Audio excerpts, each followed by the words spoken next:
Di sini kami ingin mewawancarai Bu Wulandari selaku PPKN. Sebelumnya saya ingin memperkenalkan diri. Perkenalkan, nama saya Rahana Basyirah. Perkenalkan, nama saya Dewi Nanda. Perkenalkan, nama saya Mia Nizar. Perkenalkan, nama saya Rika Fitriani. Perkenalkan, nama saya Tania Fitriani. Nah, berikut adalah hasil wawancaranya. Hai. Apakah Ibu siap untuk diwawancara itu? Siapa Bapak bersedia? Bersedia. Ya. Jadi Bu, kita mau bertanya nih Bu, materi pernikahan. Nah, jadi pertanyaan pertama itu tuh, Ibu waktu ketemu sama suami Ibu tuh di umur berapa? Kalau boleh tahu berapa ya? Umur pas kuliah semester 5 kayaknya umur sekitar berapa tahun ya? 20 tahun Suami Ibunya umur berapa? sama. 20 tahun setara. Nah, Ibu waktu itu pernah berantem gak sih Bu? Berantem lah, Kayak misalnya kayak suka-dukanya Ibu semasa pernikahan Ibu. Nah, solusi Ibu dalam menghadapi masalah-masalah itu seperti apa? Kata orang-orang kalau awal pernikahan itu mulus ya, cinta-cinta masih dulu bucin. ya, bucin gitu. Kalau Ibu awal pernikahan sudah berantem ya, karena apa? Kaget ya kan nggak pernah pacaran kan, nggak pernah pacaran terus langsung nikah. Misalnya kita kenal teman gitu, teman kuliah gitu, tapi nggak ada tahu dia jodoh saya, nggak tahu ada rasa suka gitu. Di awal ketemu nggak ada rasa saling suka, jadi pas ketemunya itu apa yang memikirkan untuk melanjutkan pernikahan itu adalah ketika malah sudah lulus dari kuliah gitu. Awalnya gitu ya, terus setelah lulus kuliah nanya rumah alamat di mana gitu terus kasih aja gitu. Itu juga nggak tahu dia digerakin sama siapa kok, cuma ngasih alamat aja gitu ya, kasih alamat Sherlock gitu. Datang terus pas pertama kali datang ketemu bapak, ditanya sama bapak, ini serius gak? Kalau serius langsung nikahin, langsung digituin lah. Laki-laki gimana nyalinya ya, berarti kan ya secara gentle iya gitu. Terus dia nanya, kamu mau nggak gitu, diajak langkah selanjutnya gitu. Kamu tapi istiqoroh dulu ya, istiqoroh 2 hari. Terus kayaknya setelah istiqoroh kok makin kayaknya hatinya semakin didekatkan gitu kan. Biasanya kalau udah istiqoroh tuh kayaknya enggak deh, hati ini kan Allah yang menggerakkannya tuh ya. Jadi semakin udah sholat istiqoroh kok makin deket gitu, kayak ini dia deh gitu kan, ya makin serak gitu, ini dia deh. Jadi tuh untuk melanjutkan pernikahan itu hanya 2 minggu. Nah, lamaran dari proses lamaran itu 2 minggu, habis gitu proses ke nikahan gitu, ngurus-ngurusnya ya cuman 2 minggu gitu. Sebentar ya, sebentar banget ya kalau dan itu milih di bulan Zulhijjah ya, bulan haji, katanya bagus gitu ya. Kebetulan tanggal 16 Agustus 2020. Jadi besoknya itu 17-an. 17 pernikahan. Udah tuh awal-awal oke. Bahkan kita itu pas mau akad aja udah ada kan, biasanya kalau hari H-1 pernikahan itu pasti ada ujiannya supaya ada godaan setannya ya. Itu kita berantem masalah apa ya, masalah APK atau masalah ke KUA dan sebagainya lah, ada lah gitu.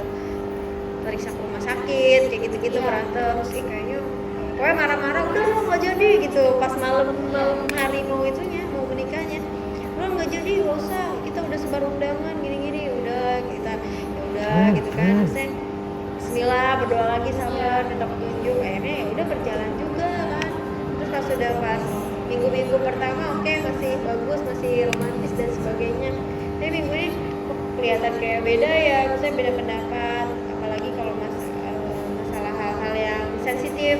Pastilah nanti ada, kok suami gue suka main game sih misalnya kayak gitu lah. Awal-awal kayaknya nggak, biasa aja deh, maksudnya wah gitu udah mulai nih kelihatan nih jelek-jeleknya ya kan. Nah, itu bakal adaptasi lagi, tapi dia bakal apa ya, kita ngomong gitu, boleh lah ini kan hobi, coba bayangin kalau mainnya main perempuan di luar atau nongkrong-nongkrong, ini kan di rumah, dia kan orang rumahan ya, betah di rumah, terus nggak ganggu kerjaan, misalnya kayak kerjaan rumah tetap dilaksanakan kayak gitu. Oke, lama-lama ya udah saling pengertian, ada waktunya dia, ya udah kasih main, tapi waktunya main sama anak-anak sekarang kayak gitu. Terus lama-lama justru awalnya tuh kan sering berantem, sekarang udah enggak, sekarang udah berdurah, saling memahami ya, karena waktu kan ada orang pernikahan tuh macam-macam. Nah, ada waktu yang awalnya itu di tahun pertama sama tahun kelima aman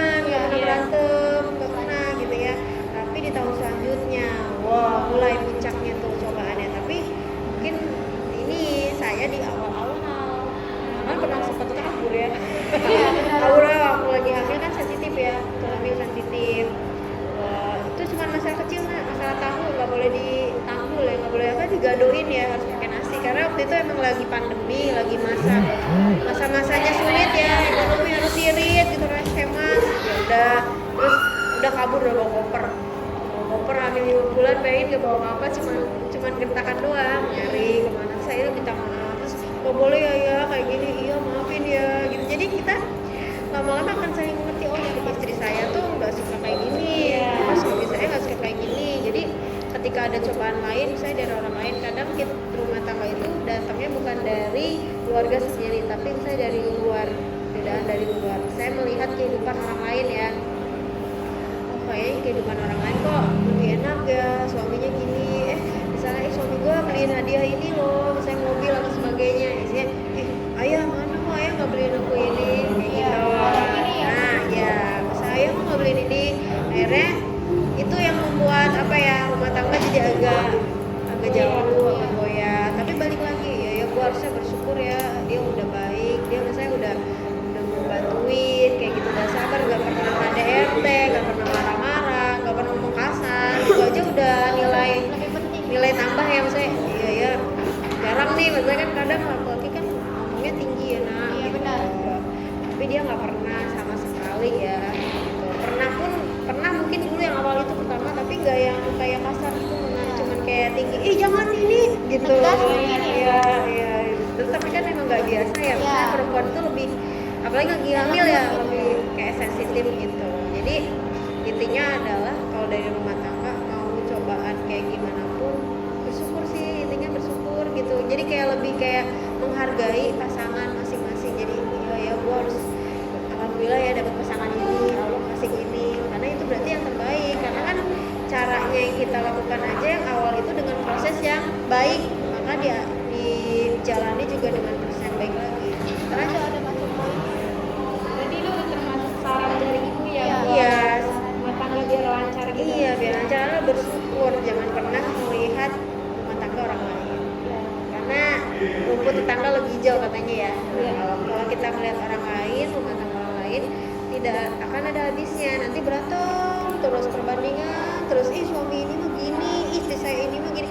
Kita mau nggak dibandingin dengan istri lain? Gak mau kan? Saya gini, istrinya ini mah cantik loh, bodinya seksi loh, dia mah ini loh, gini-gini kan nggak juga, nggak enak kan. Makanya kita sebisa mungkin saling menghargai, jangan melihat kekurangan, lihatnya kelebihan pasangan masing-masing.